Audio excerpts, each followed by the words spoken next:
বিসমিল্লাহির রহমানির রহিম। আসসালামু আলাইকুম রহমতুল্লাহ। তো 6 কাট পেটিকোট A to Z প্রফেশনালভাবে আপনি শিখতে পারবেন এই ভিডিও থেকে ইনশাল্লাহ। তো লক্ষ্য করেন A to Z আমি বুঝাই দিব। এখানে দেখেন কাপড়টা 1 ভাঁজ 2 পাট কাপড় রয়েছে। এই সিস্টেমে কাপড়টা আপনাকে 2 ভাঁজ 4 পাট করে নিতে হবে। দেখেন এই সিস্টেমে দোকান থেকে কাপড়টা কিনে আনার পর দেখেন এখানে প্রথম অবস্থায় আপনাকে বেলটা বের করে নিতে হবে এক পাশ থেকে। এখানে দেখেন 33 ইঞ্চি কাপড়ের বহর রয়েছে, 16.5 ডাবল করলে 33 হবে। এখানে আমি 2.5 ইঞ্চি নিব বেলের জন্য। এখানে ডাবল একটা ভাঁজ দিতে হবে। ডাবল ভাঁজ দিয়ে এখানে একটা বেল কাটিং করে নিতে হবে প্রথমে এক মাথা থেকে। আপনি অবশ্যই লক্ষ্য করবেন প্রথম অবস্থায় বেলটাকে আপনাকে এক মাথা থেকে এইভাবে 2.5 ইঞ্চি আপনি বের করে নেবেন, মানে 5 ইঞ্চি কাপড় আপনার বেলের জন্য লাগবে। তো এই সিস্টেমে কাটিং করে নিতে হবে বেলটা।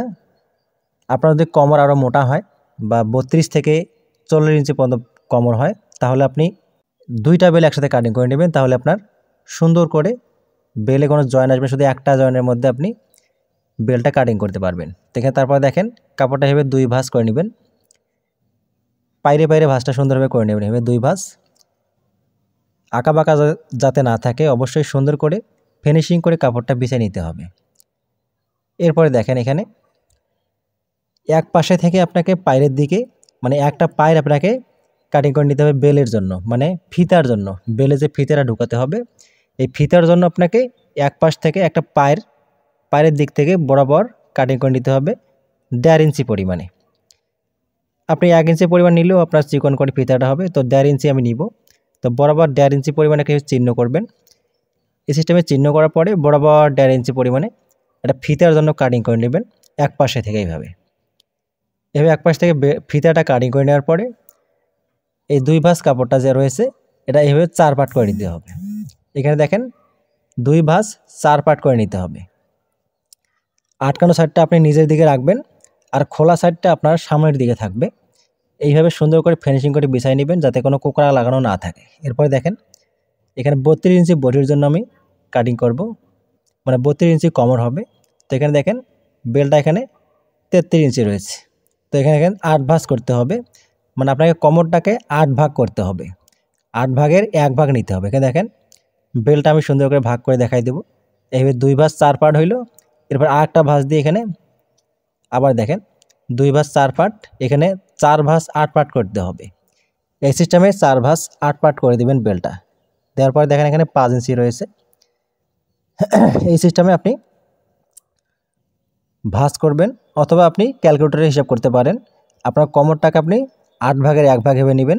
এবার 2 কোণায় 8 ভাগের 1 ভাগ নেবেন, এক্সট্রা সেলাইয়ের জন্য হাফ ইঞ্চি পরিমাণ নেবেন। নেওয়ার পরে দেখেন এই কোণা থেকে এই কোণা বরাবর সুন্দর করে একটা মার্জিন টানতে হবে। তো মার্জিনটা আমি আবার সুন্দর করে স্কেল দিয়ে টেনে দেখাবো। দেখেন বরাবর এই কোণা থেকে এই কোণা বরাবরে আপনাকে স্কেল দিয়ে কোণাকুনি একটা মার্জিন টানতে হবে। টেনে দেখেন স্কেল মার্জিন বরাবর আপনাকে সুন্দর করে এইভাবে কাটিং করতে হবে। এভাবে কাটিং করে দিবেন। কাটিং করে দেওয়ার পর এভাবে আটকানো সাইডটা এভাবে কাটিং করে দিবেন। এরপর এভাবে ঘুরাই দিবেন। এভাবে ঘুরাই নেওয়ার পর এভাবে উপরে এভাবে উঠাই দিবেন। হাফ ইঞ্চি যে এক্সট্রা আছে সেলাইয়ের জন্য এভাবে উঠাই দেবেন। এভাবে উঠাই দেওয়ার পর আরেকটু এখানে কাজ আছে, তাহলে আপনি প্রফেশনাল দর্জির মতো কাটিং করতে পারবেন। অনেক সুন্দর হবে আপনার পেটিকোট কাটিং। এরপরে দেখেন এই যে এখানে কোণাটা একটু কাটিং করতে হবে।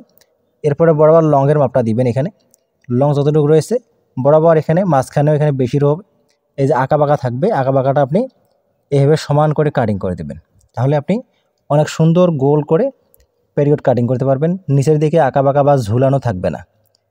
এরপর দেখেন এখানে বেলটা জয়েন হবে কোমরের দিকে।